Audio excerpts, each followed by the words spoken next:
health and humanity, for the planet, and for the animals. Let's first kind of zero in on for health and humanity. I know a lot of you guys kind of mentioned you're here for health. They kind of brought up cancer, heart disease. All of these diseases that Americans specifically suffer from can so be prevented, sometimes reversed, by a vegan diet. Just the fact that, world hunger. All these people are starving, and we're feeding all of this food to these animals so that certain people on the planet can then eat those animals. It seems a little backwards. As far as vegan for the planet, and I just have a couple of statistics for you guys. I know that they did mention some pretty eye-opening things. You could leave your shower on all the time and still not use as much water as someone eating an animal-based diet.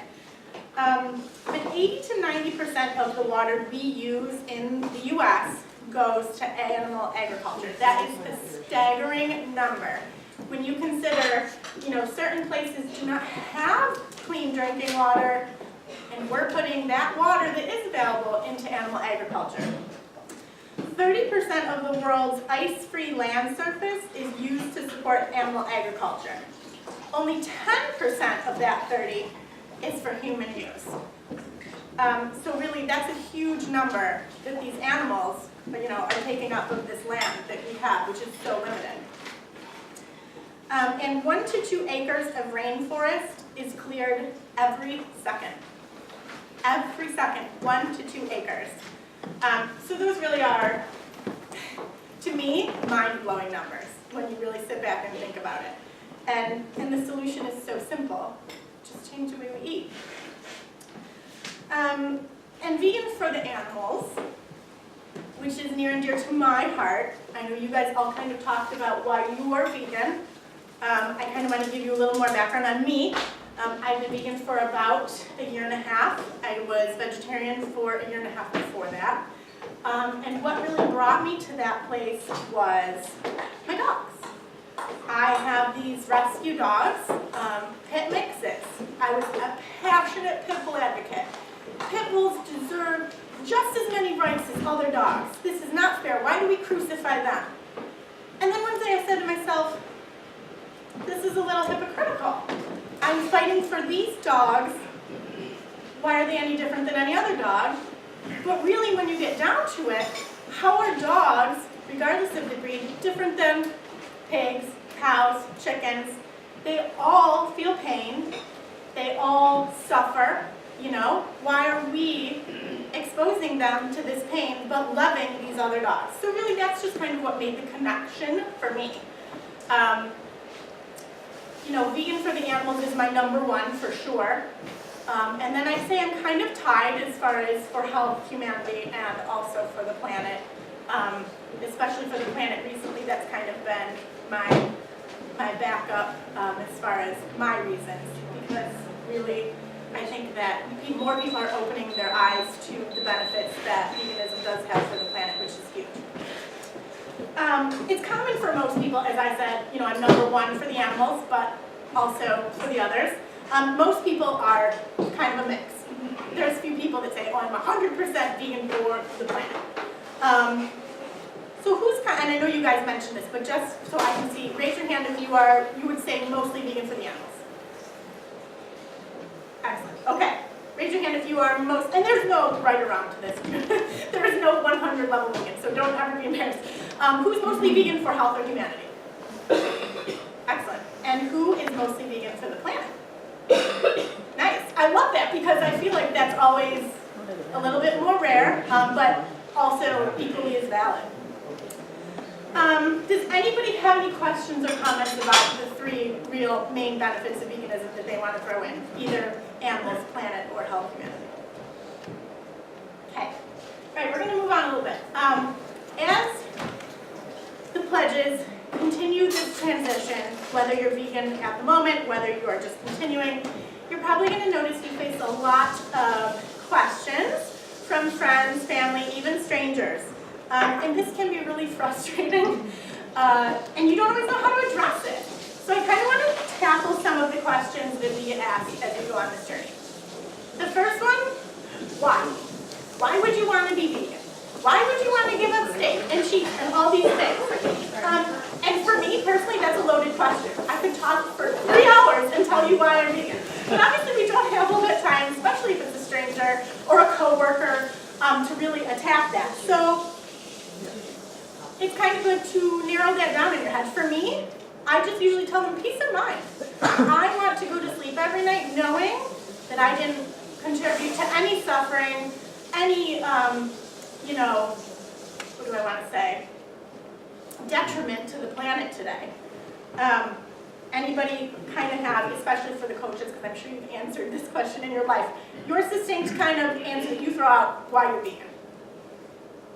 Michael? I think the best way to do it is with an I statement of, rather than what you want to do, is, well, when I found out what happened with animal agriculture, like, I just couldn't be part of that. And so that's sort of the way I try to do it, as an I statement, and what I experienced, rather than telling people what they should experience. Very good. No, that's key. I think definitely bring it back to me. This is why not because you eat dairy and you're contributing this, because then people feel attacked. Yeah. Which I know sometimes we would like to make them feel that way, but we can't, So that's absolutely valid. Anybody else want to throw out their why statement? Well, this is just one of many why statements, I Right. guess, but after having heard, Howard Lyman, everyone know who he is, he was Oprah's attorney and that whole, scandalous thing, with Okay. the beef industry attacked her and stuff. Yes.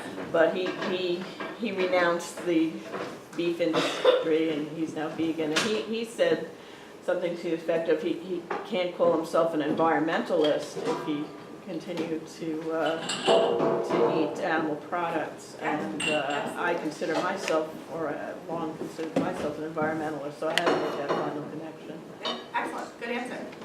Yes? Go ahead. Yeah. Same tactful reasoning for violence, if we're going to talk about the NRA and Donald Trump and all the reasons we blame everyone for violence these days, it really begins with ourselves. So true. Very good point. Yes, Annie? I always remember Alice Walker's statement, I'm just eating someone else's misery, which is what started her, and I've never forgotten it. Yeah, that's very, very powerful statement. Okay. Another question that we get faced, as vegans, and especially new vegans, well, can you eat this? Can you eat that? And I always say, Mom, it's not what can I eat, it's what will I eat. I can eat whatever I want, but I choose not to eat certain things because I don't want to contribute to that. People think vegan food is mysterious and it's complicated and it's this and it's tofu and all of these things. Vegan food can be complicated if we choose to make it that way, but at the root, vegan food is so simple. I hear all the time, I don't eat vegan food. You never had an apple? Also, another aspect that a lot of people don't realize is that we choose, most vegans, not to wear or use certain products. As far as leather, as far as cleaning supplies, cosmetics, all of these things that are tested on animals. A lot of people don't realize that. So that's kind of another aspect that we can share with our friends, families, coworkers when we're going through this transition. Any questions, comments there? Okay. The number one question, I'm sure we've all heard it. Where do you get your protein? Yes. This is really interesting because nobody cared about your protein when you were eating the standard American diet, right? Did you ever have conversations about protein? No, of course not. But as soon as you throw out vegan, protein, the protein alarms are going off. So this is something that you're going to get asked all the time, and I'm sure you already have. The thing is, most Americans eating meat, dairy, eggs are over-proteined. These industries have so brainwashed us and led us to believe we need all this protein, and that's the only place we can get it. And that's not at all the case. Everything that you need nutritionally, you can get from plants. And a lot of people won't believe you on that, but that's all you have to tell them. I get everything I need from plants. Another thing is that I kind of like to throw out is my cows, the pigs, all the things that you eat plants. They're getting your protein from plant sources.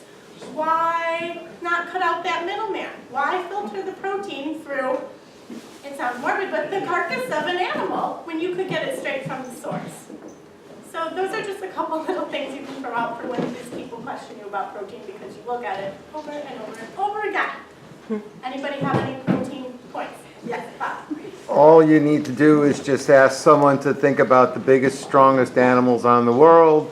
You look at, elephants and rhinoceros and gorillas, Yeah. bulls. Yep, so true. They don't worry about where they're getting protein. Absolutely. Yes.